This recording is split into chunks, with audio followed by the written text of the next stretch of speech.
ఇప్పుడు రండే కోర్టుకి. ఎలా వస్తారో నేను చూస్తాను.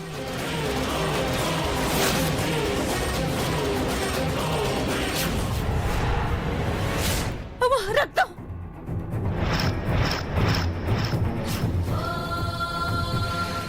అయ్యో బామ్మ, బామ్మ, బాబీ! అయ్యో బామ్మ, బామ్మ, బామ్మ, ఆ మంచినీళ్ళు తీసుకురా. బామ్మగారు, బామ్మగారు, బామ్మగారు, బామ్మగారు.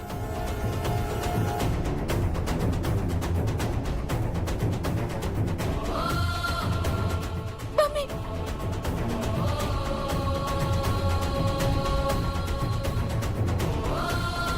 రుక్మిణి! బామ్మగారు, రుక్మిణి! బామ్మగారు. బాబీ! బాబీ! బాబీ! చూడొద్దు, చూడొద్దు బాబీ. నువ్వు రక్తం చూస్తే తట్టుకోలేవు. నువ్వు ఇంటికెళ్ళు. నేను ఇంటికి వెళ్ళడం ఏమిటి? నేను చెప్తున్నాను కదా, నువ్వెందుకు హాస్పిటల్కి? హాస్పిటల్ వాసన నీకు పడదు. నువ్వు కంగారు పడి మమ్మల్ని అందరినీ కంగారు పెడతావు. డాక్టర్స్ ని కూడా వైద్యం చేయనివ్వవు. నేనున్నాను కదా, నీకు ఎప్పటికప్పుడు నేను అన్ని చెప్తూ ఉంటాను. నువ్వు వెళ్ళు బాబు. నేను వస్తానే, నా మాట వినవే, నేను వస్తానే. వద్దు మమ్మీ. నేను చెప్పేది విను. వెళ్ళు మమ్మీ. బామ్మ, వద్దు బామ్మ, నువ్వు కంగారు పడి అందరినీ కంగారు పెడతావు. నా మాట విను. నేను ముందు పద. రా బామ్మ, రా.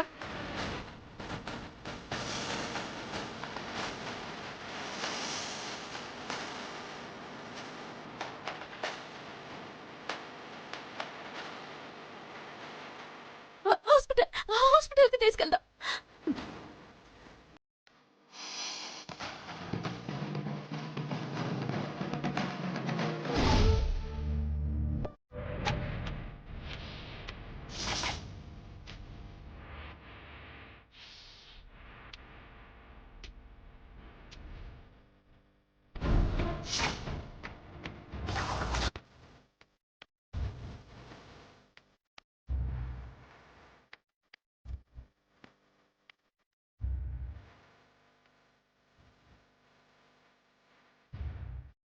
పద. ఇప్పుడు డాక్టర్ వచ్చి ఏమంటారు? లేవచ్చు లేవకపోవచ్చు అంటారు. జీవితాంతం మంచానికి అంటారు. కానీ 15 రోజులైతే పద్మావతి అమ్మను వదిలి బయటికి రాదు. ఈ విషయంలో నేను సక్సెస్ అయినట్టే అనుకోవాలి. ఆవిడ లేచి ఆరోగ్యం కుదుట పడే వరకు పద్మావతి ఆ కేసు గురించి పట్టించుకోదు. వాళ్ళు కోర్టుకు రాకపోతే నేను పోవాల్సిన అవసరం ఏముంటుంది? ఇద్దరం పోకపోతే కేసు ఏముంటుంది? కొట్టి పారేస్తారు. కేసు కొట్టి పారేశాక నేను సేఫ్ సర్కిల్లో ఉంటాను. ఇక తర్వాత ఆ పాత కేసుని ఈ పద్దుని ఒక్క ఆట ఆడుకోవచ్చు. అసలు బ్రేకులు ఫెయిల్ అవ్వడం ఏంటో అర్థం కావడం లేదు. వచ్చినప్పుడు బాగానే ఉన్నాయి కదా, అసలు ఏ ప్రాబ్లం అవ్వలేదు. వచ్చినప్పుడున్నట్టే ఉండాలని రూలేం లేదు కదా. అందులో ఇంజన్లు సడన్ గా ఎప్పుడు పాడవుతాయో తెలియదు కదా. సడన్ గా బ్రేకులు క్లచెస్ ఫెయిల్ అవ్వడం అనేది సహజమే. నువ్వెన్నైనా చెప్పు బావా, నాకేదో డౌట్ గానే ఉంది. డౌటా? డౌట్ ఏంటి పొద్దు? అంత సడన్ గా బ్రేకులు ఫెయిల్ అవ్వడం ఎవరో కావాలని బ్రేకులు లూజ్ చేసినట్టు అనిపిస్తుంది. ఎవరు చేసుంటారు? ఉన్నారు కదా మాకు శత్రువులు. ఇందాక మీరే చూశారుగా. వాళ్ళ ప్రయత్నాలు ప్రమాదాలు సృష్టించాలి, ప్రాణాలు తీయాలని చూసింది. ఎవరి గురించి నువ్వు అనేది? నీకెందుకు ఉలికిపాటు? నన్ను ఉద్దేశించి అంటూనే నీకెందుకు ఉలికిపాటు అంటావేంటి?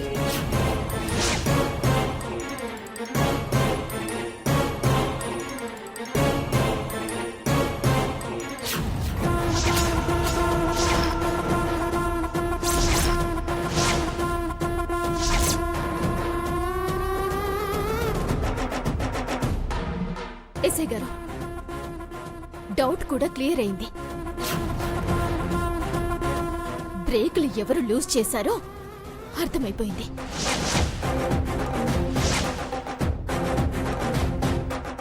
ఏంటి పద్మావతి, పోలీసు వాళ్ళ కన్నా ఫాస్ట్గా నువ్వు దోషిని పట్టుకున్నావా?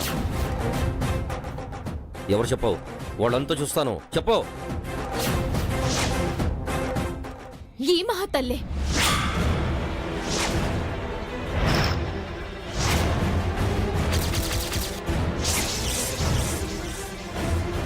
ఏయ్, ఏం మాట్లాడుతున్నావు?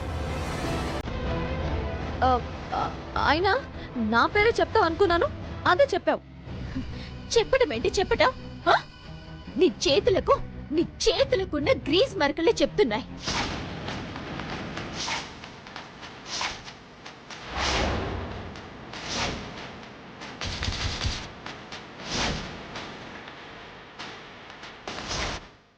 చూడండి చూడండి ఎస్ఐ గారు, చూడండి.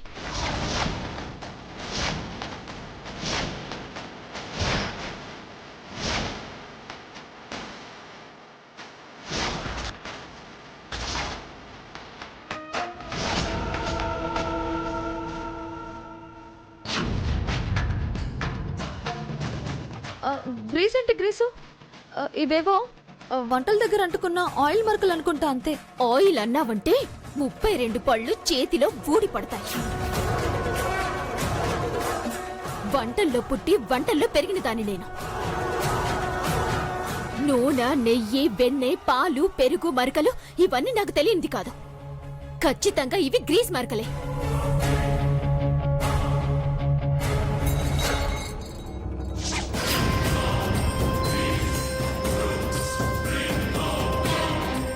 ఏంటి ఇందులో చప్పుడు?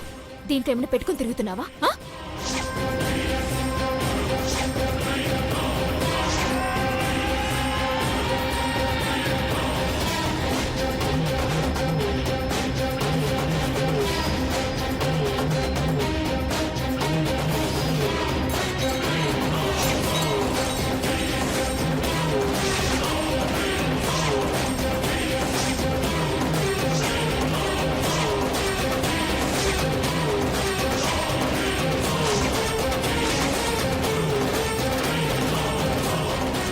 చూడండి చూడండి ఎస్ఐ గారు, ఆడపుట్టుకు పుట్టి హత్యలు చేయడానికి నీకు మనసు ఎలా వచ్చిందే? దీన్ని ఆడది అని అంటారు ఎస్ఐ గారు. ఏంటమ్మా ఈ దుర్మార్గం? మనుషుల ప్రాణాలు తీయాలనుకోవడం ఏంటి? ఆపండి, నాకేం తెలీదు. నేనెవరు ప్రాణాలు తీయాలని చూడలేదు. ఎవరో నన్ను నిందల పాలు చేయడానికే నా బ్యాగ్లో ఈ రెంజిల్ పెట్టినట్టున్నారు. నోరు ముయ్యవే. అబద్ధం చెప్తే అతికినట్టుండాలి. ఎవరో బ్రేక్ లూజ్ చేసి కావాలని రెంచ్ ని బ్యాగ్ లో ఎందుకు పెడతారో ఆ అవసరం ఎవరికుంది? అయినా నీకు తెలియకుండా ఎవరు పెడతారు?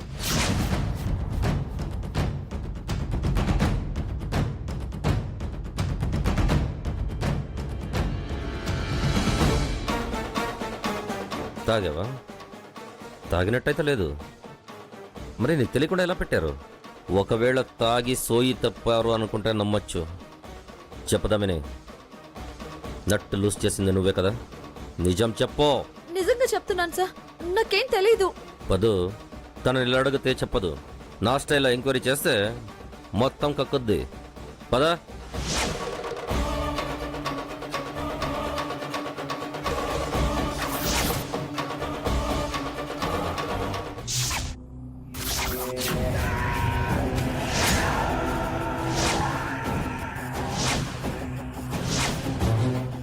భయమా?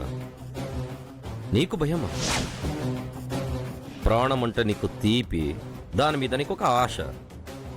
అందరి ప్రాణాలు అలాంటి కావు. మరి ఆడదానివి కాబట్టి బతికిపోయావు, లేదంటే 6 బుల్లెట్ నీ తలలో దింపేంత కోపం ఉంది నాకు. ఛై! నీ అంత దరిద్రమైన బుద్ధ ఏ ఆడదానికి ఉండదు. అయినా ఆడజన్మ ఎత్తావు, స్త్రీ జాతికి తలవంపులు తెచ్చే పని చేశావు. ఏం పుట్టుకేనిది? ఎందుకు ఎత్తావే ఇంత దుర్మార్గమైన బతుకు? ప్రయోజనం లేని బతుకుని ఎందుకు బతుకుతున్నావు? ఇలా అవతల వాళ్ల ప్రాణాలని తీయడం కన్నా, పాప పనులు చేయడం కన్నా చావడం మేలు. నీలాంటి వాళ్ళని బతకనివ్వను. కానీ నీలాంటి పాపాత్మురాల్ని చంపి ఆ పాపముట నేను కట్టుకోలేను. అందుకు వెనకడుగేస్తున్నాను. నిన్ను చంపడానికి ఆ దేవుడు కూడా అసహ్యపడి వదిలేశాడు.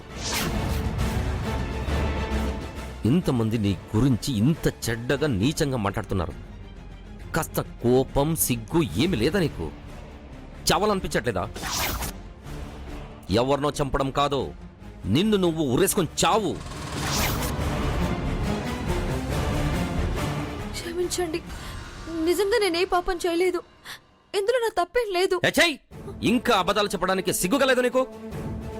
అరే, అమ్మ, నాన్న, అన్న, చెల్లి ఏ సంబంధానికి విలువ లేదా నీ దగ్గర? రెడ్ హ్యాండెడ్గా పట్టుకొని కళ్ళెదురుగా సాక్ష్యం పట్టుకొని అబద్ధం ఎలా ఆడుతున్నావే? ప్రమాణం పూర్తిగా చెప్తున్నాను సార్. ఆ వస్తువు నా దగ్గరికి ఎలా వచ్చిందో తెలియదు. వాటికి నాకే సంబంధం లేదు. ప్లీజ్ నన్ను నమ్మండి, నేను నిజం చెప్తున్నాను. Shut up! నీలాంటి క్రిమినల్ మాటల్ని నాటకాల్ని నమ్మడానికి నేను పిచ్చోట్లా కనిపిస్తున్నానా? మీరు నమ్మినా నమ్మకపోయినా నేను చెప్పేది నిజం. ఇందులో నాటకాలు నటన ఏమీ లేదు. నేను నిజం చెప్పినా ఎవరు నమ్మే స్థితిలో లేరు. అంతా నా కర్మ. ఆ, నీ కర్మ కాదు, నువ్వు పుట్టడం పుడమి కర్మ. రేపు తనకి ఏదైనా జరగనే పోలీస్ దెబ్బ రుచి ఎలా ఉంటుందో నీకు చూపిస్తాను. నిన్ను మీ అమ్మ నాను కదా ఆ దేవుడు కూడా రక్షించలేడు. సువ్వలు లెక్క పెడుతూ చుక్కలు చూడాల్సి వస్తుంది. అవతల వాళ్ళ బతుకు మీద దెబ్బ కొట్టడం కాదు, దెబ్బల నొప్పి ఎంత బాధగా ఉంటుందో నీకు తెలిసేలా చేస్తాను. నీకు ఉరిశిక్ష పడడం ఖాయం.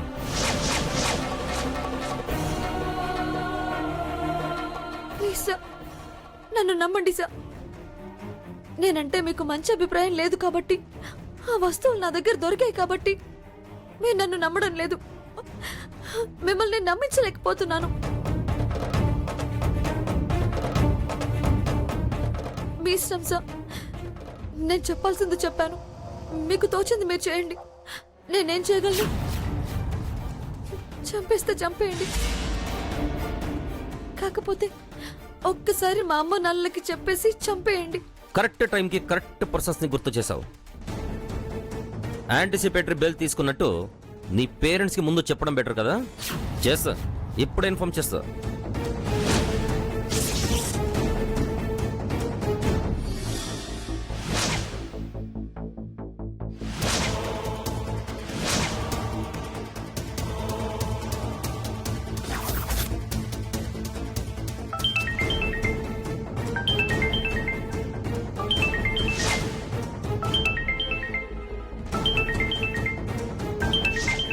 ఎస్ఏ ధనుష్ ఈయనేంది ఇప్పుడు ఫోన్ చేస్తా ఉండాడు? నమస్తే ఎస్ఏ గారు. ఓ, పర్వాలేదు, నా నంబర్ బాగానే గుర్తుపెట్టుకున్నారు. ఎంతైనా క్రిమినల్ తల్లిదండ్రులు కదా. నాలాంటి వాళ్ళ నంబరు గుర్తు పెట్టుకోవడం చాలా అవసరం మీకు. ఏంది సారు మీరనేది? ఎవరు క్రిమినల్? ఎంత అమాయకంగా మాట్లాడుతున్నారు. క్రిమినల్ ఎవరో తెలీదా మీకు? దామిని ఏంటో మీకు తెలీదా? ఒకసారి అర్జెంటుగా మీరు రవి హాస్పిటల్కి రండి, మ్యాటర్ ఏంటో తెలుస్తుంది. హాస్పిటల్ కా? ఏమైనది మా దామినికి?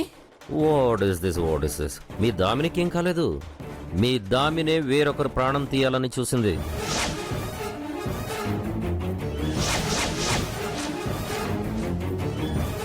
ఏంది? ప్రాణాలు తీయాలని చూసినాదా? చూడ్డం కాదు, ప్రాణాల మీదకి తెచ్చింది. వచ్చి చూస్తే వాళ్ళు ఏ ప్రమాదంలో ఉన్నారో క్లియర్గా అర్థమవుద్ది. అర్జెంటుగా రండి. ఏంది సారు మీరు చెప్పేది నిజమా? మీతో జోక్ చేస్తూ కూర్చోడానికి పని పట్టలేదనుకుంటున్నారా? త్వరగా రండి. అలాగే సారు. ఎక్కడ హాస్పిటల్? లొకేషన్ షేర్ చేస్తాను, వచ్చేయండి. అలాగే వచ్చేస్తున్నాం. పదయ్యా. ఏంటి విషయం? పద చెప్తాను, బండితి పద.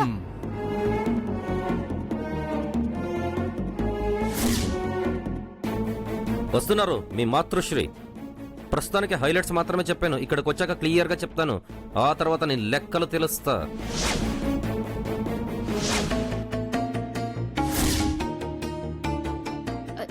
డాక్టర్ గారు, మా అమ్మకి ఎలా ఉంది?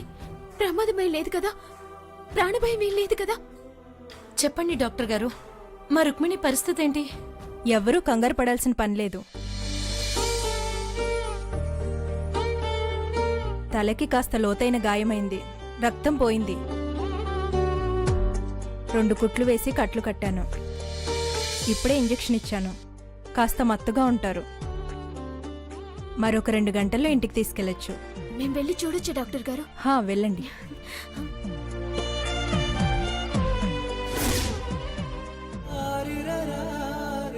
అమ్మా అమ్మా అమ్మా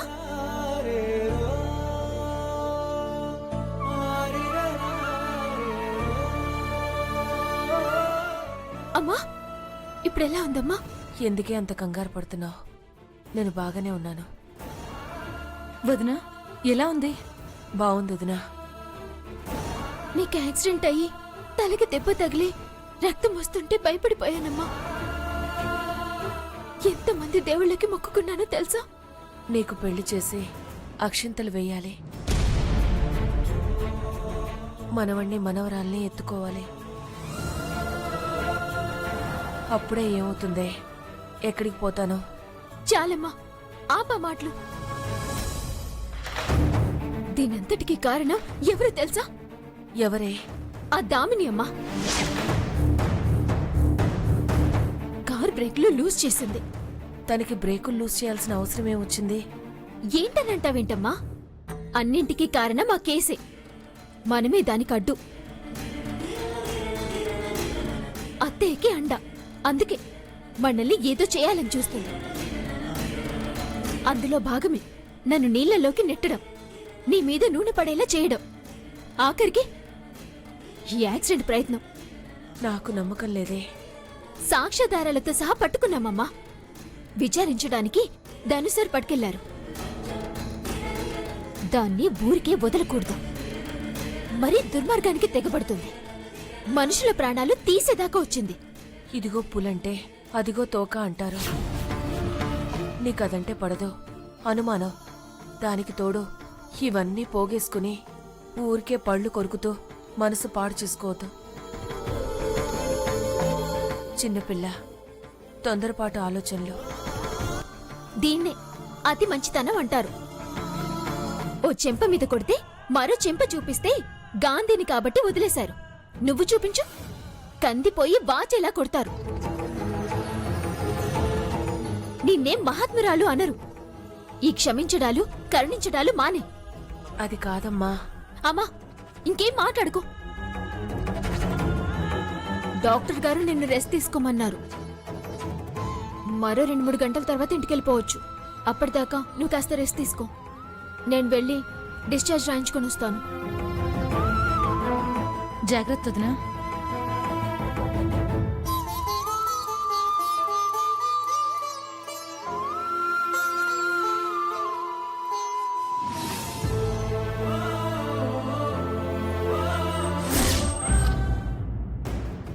ఎస్ఐ గారు, ఏమైనది? మా అమ్మ ఏం చేసినది? ఎందుకు నన్ను రమ్మన్నారు? మర్డర్ తల్లి, మర్డర్.